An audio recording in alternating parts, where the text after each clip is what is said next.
안녕하세요, 여러분. 매년 5월만 되면 세금 문제 때문에 골머리 앓는 분들 정말 많으시죠? 특히 세금 부담이 묵직한 고소득자분들이라면 오늘 저희가 다룰 이 분석 자료에 꼭 주목해 주시기 바랍니다. 오늘은 감이나 소문이 아니라 철저하게 객관적인 수학과 데이터에 기반해서 어떤 절세 전략이 우리의 소중한 자산을 제대로 지켜줄 수 있는지 본격적으로 파헤쳐 볼 거거든요. 다들 준비되셨나요? 자, 그럼 바로 시작하겠습니다. 오늘 살펴볼 주요 내용입니다. 첫 번째, 2026년 5월의 딜레마부터 시작해서요. 두 번째, 국민성장펀드 분석. 세 번째, KBM 벤처 투자. 네 번째, 1대1 수학적 비교. 다섯 번째, 실전 절세 사례. 그리고 마지막으로 가장 중요한 최적의 실행 순서까지 쭉 짚어보겠습니다. 첫 번째 파트입니다. 1번, 2026년 5월의 딜레마. 두 사건의 만남입니다. 자, 2026년 5월.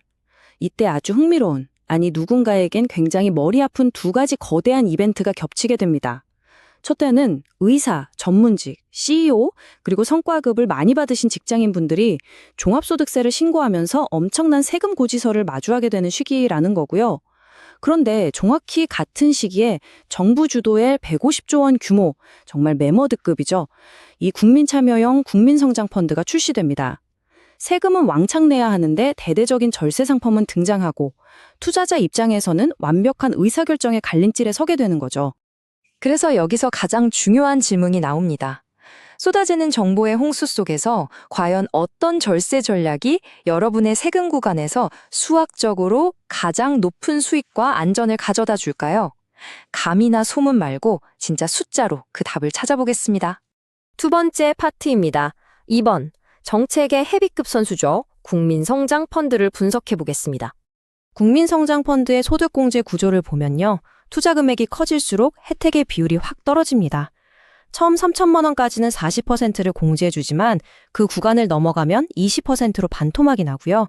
5천만 원을 넘기면 무려 10%로 뚝 떨어집니다. 다시 말해 한도의 7천만 원을 꽉 채워서 투자한다고 해도 받을 수 있는 최대 소득공제액은 1,800만 원에 불과하다는 겁니다. 돈을 더 많이 넣을수록 평균적인 혜택은 오히려 깎이는 명확한 수학적 한계가 존재한다는 뜻이죠. 게다가 이 화려한 규모 뒤에는 반드시 체크하고 넘어가야 할 제약 조건들이 있습니다. 첫째, 이거 한번 가입하면 5년 동안 돈이 꼼짝없이 묶이는 폐쇄형 구조입니다. 중간에 못 뺍니다. 둘째, 과거 3년 안에 금융소득 종합과세 대상자였던 분들은 아예 가입조차 불가능합니다. 그리고 세 번째, 이거 정말 오해가 많은 부분인데요. 정부가 원금의 20%를 보장해준다는 말 많이들 들어보셨죠? 사실 이거 여러분의 개인 계좌 원금을 20% 보장한다는 뜻이 아닙니다. 자펀드라는 전체 단위에서 손실을 흡수한다는 뜻이기 때문에 내 계좌를 방어해주는 개인 하방 보호막으로는 분명한 한계가 있습니다. 세 번째 파트로 넘어가 볼까요? 3번, KVM 벤처 투자의 강력한 소득공제 이점입니다. 자, 이제 KVM 구조를 한번 보시죠. 정말 파격적입니다. 무려 처음 3천만 원까지는 100% 전액을 소득공제해줍니다. 세상에 이런 혜택이 또 있을까 싶죠?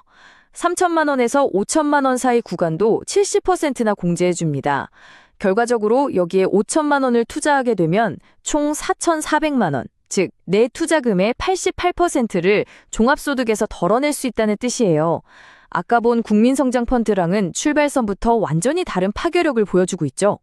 네 번째 파트입니다. 4번, 감이 아닌 숫자로 승부하는 1대1 비교입니다.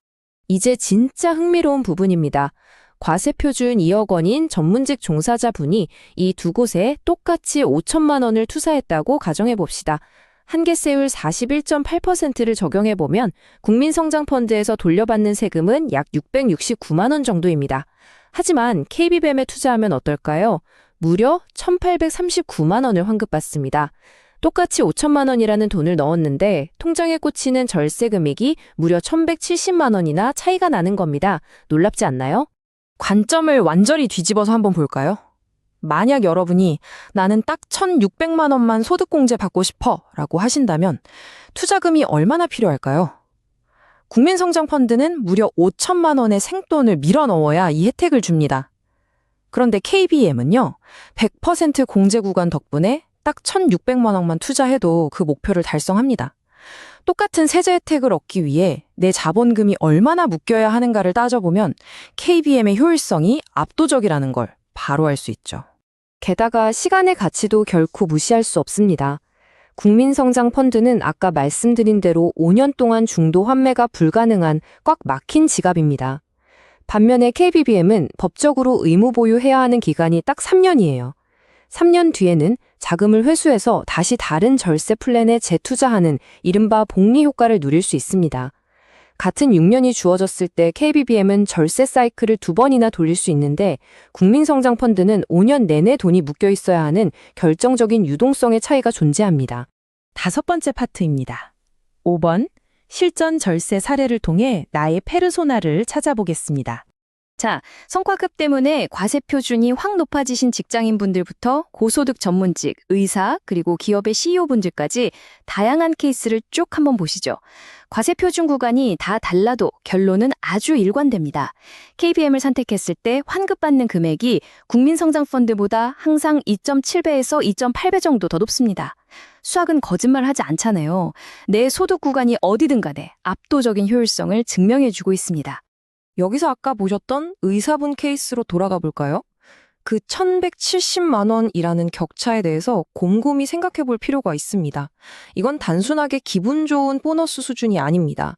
투자 직후에 세금으로 확정 환급을 받아버리기 때문에 내가 실제로 감당해야 하는 세후 위험 노출 금액을 그만큼 즉각적으로 낮춰준다는 뜻이거든요. 국민성장펀드의 그 불확실한 20% 보장보다 즉시 내 주머니에 현금으로 꽂히는 1,170만 원이 훨씬 더 강력하고 확실한 하방 방어막 역할을 하는 겁니다. 마지막 6번째 파트입니다. 6번. 상품 대신 바구니를 채우는 최적의 실행 순서입니다. 자, 오늘 분석에서 도출한 최좋은 마스터 플랜입니다. 절세 효율이 가장 높은 바구니부터 순서대로 채워나가셔야 합니다. 1단계, 세상 어디에도 없는 100% 공제율을 자랑하는 KVM의 첫 3천만 원 구간을 무조건 먼저 채우십시오. 2단계, 여전히 훌륭하죠? 70% 공제율을 주는 KVM의 5천만 원 구간까지 여유 자금을 채워넣습니다. 그렇다고 국민성장펀드를 완전히 배제하라는 건 아닙니다. 이 2개의 고효율 바구니를 꽉 채우고도 만약 자금이 남으신다면 그때 3단계로 국민성장펀드의 40% 구간을 포트폴리오 분산 차원에서 활용하시는 겁니다. 이게 바로 가장 완벽한 정답입니다. 이 분석 자료가 우리에게 말해주는 명확한 철학이 하나 있습니다. 절세는요, 어떤 상품이 더 예쁘고 거창한지 쇼핑하듯 고르는 게 아닙니다. 철저한 수학적 효율성에 따라 순서를 맞추는 과학이라는 겁니다. 자, 이제 선택은 여러분의 몫입니다. 다가오는 2026년 5월 엄청난 세금이 눈앞에 다가오고 대대적인 정책펀드 광고가 쏟아질 때 여러분은 단순히 남들이 많이 가입한다고 우르르 따라가시겠습니까? 아니면 오늘 저희가 함께 분석한 이 냉철하고 객관적인 수학 데이터를 바탕으로 여러분의 소중한 자산을 가장 스마트하게 지켜내시겠습니까?